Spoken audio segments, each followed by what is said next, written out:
Hello everyone, welcome to lesson 65 of our GoLang course. In this lesson, we will go over the standard lib context package. Package context was introduced in version 1.7 of Go. Go follows a backwards compatible approach. As such, you will see that Go team introduced context in a backward compatible way. For example, for the creation of a HTTP request, there are two functions available to create a new request.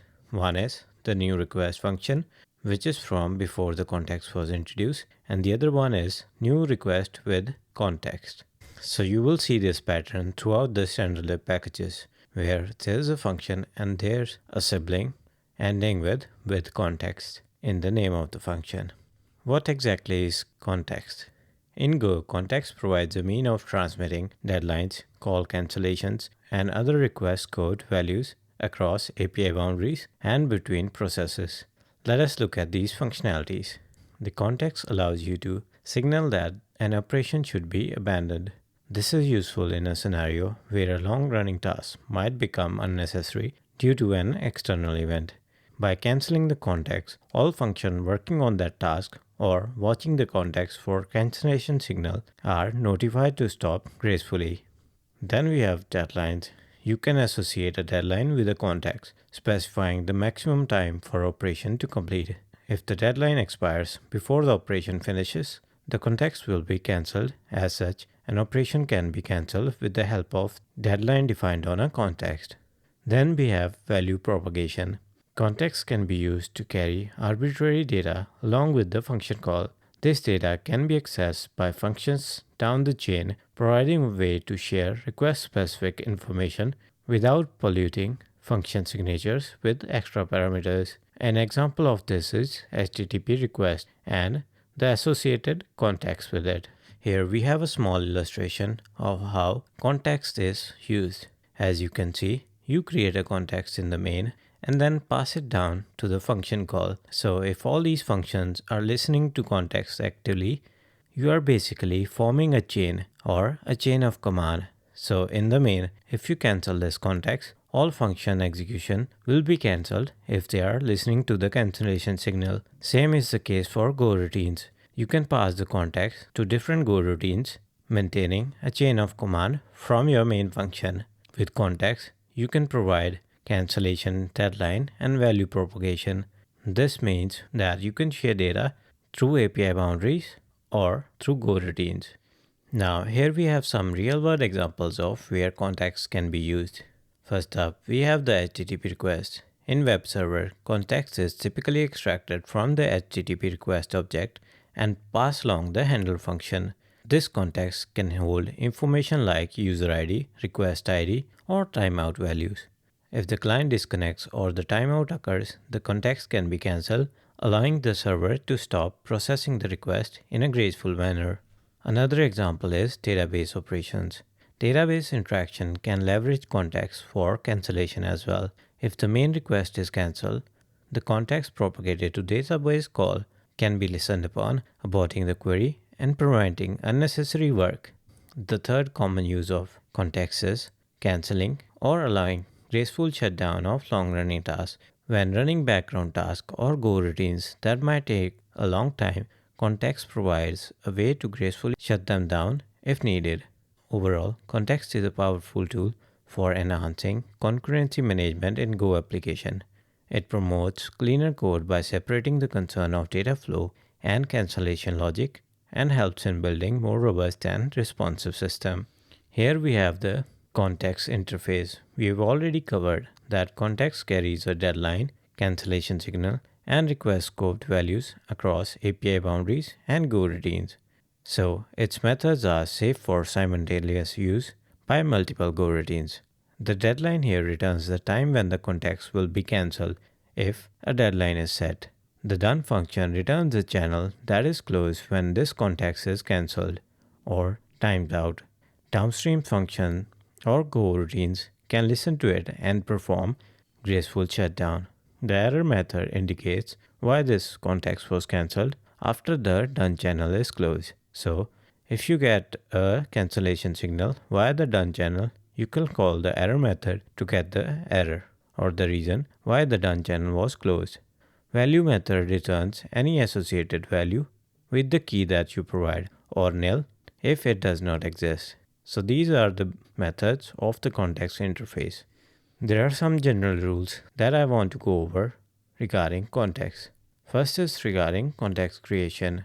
Only the main functions or the functions that handle incoming requests should create new contexts. This ensures a clear hierarchy and avoids confusion about context lifetime.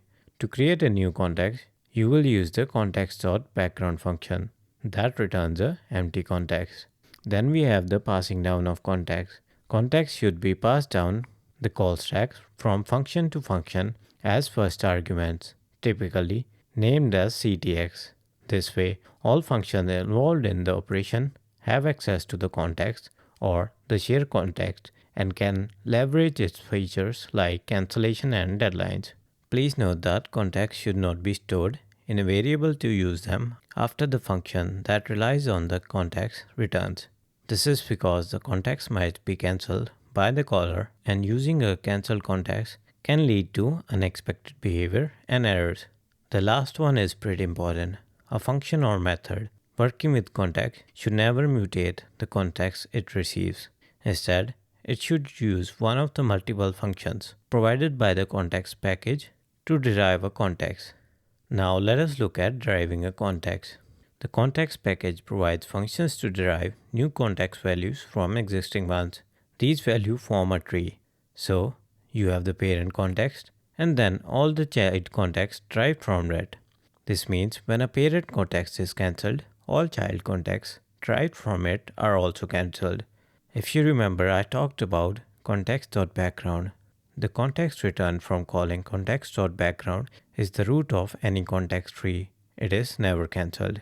Now let us look at functions that help us derive context. Here you can see we have the withCancel function.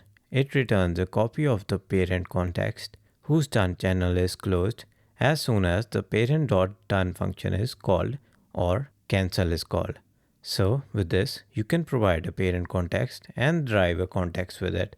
This will return two values. First is the derived context and the second is a cancel function. withCancel is useful for cancelling redundant requests when using multiple replicas. Next we have withTimeout. withTimeout returns a copy of parent whose done channel is closed as soon as parent.done is closed or cancel is called or a timeout lapses. withTimeout is useful for setting a deadline on request to backend servers. Then we have the withValue.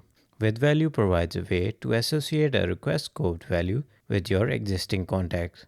It returns a copy of the parent context whose value method returns a value for the given key that is set. So basically these are some of the functions available through the context to derive a child context from a parent context. Now we have covered a lot of theory. Let us look at some examples. In the first example, we are going to use the context to cancel a Go routine.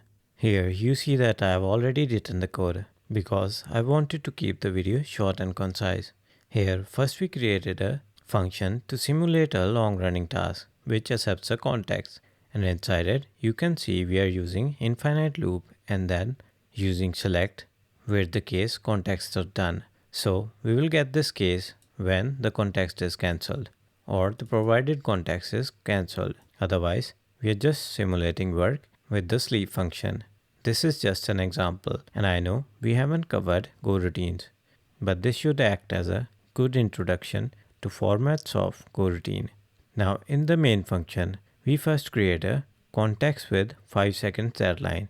So here I am doing context with timeout, providing a root context since we don't have any with context.background, and setting a timeout with duration.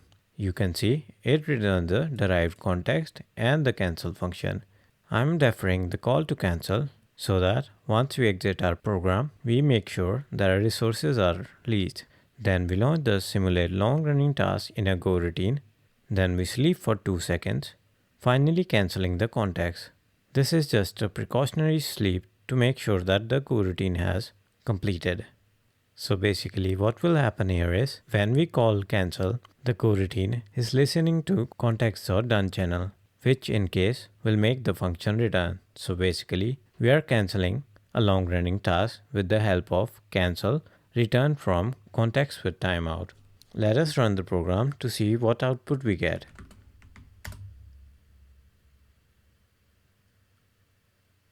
So as you can see, it was simulating work for few seconds. That is because we have an infinite loop here, so it keeps on running and doing this.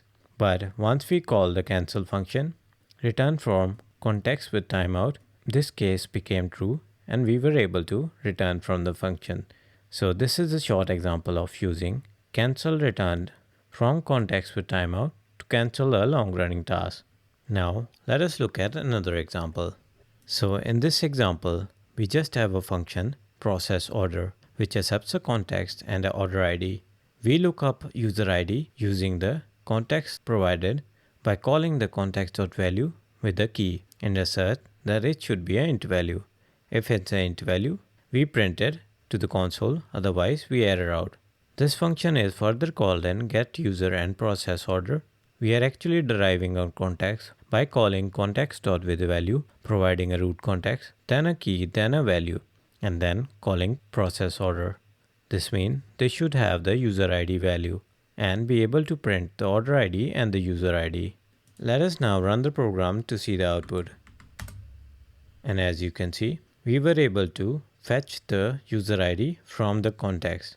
Usually in production code, you would see that this key is made unique by unexporting it from a package. So you would have functions like new context and from context that will do this function, or the process of setting a value and extracting it for you. This is done so the keys don't conflict. We will see that when we work on a HTTP server. In this lesson, we saw that context is a powerful tool that can be used for cancellation, deadlines, and value propagation. Throughout Go code, you will see that context is heavily used for these functionalities. So with context, you have a powerful tool to create an hierarchy of function calls which can be cancelled in one go. That's it for the lesson. I hope you enjoyed it. If you have any questions, please feel free to comment under the video or reach out to Discord server. Until next time, happy coding.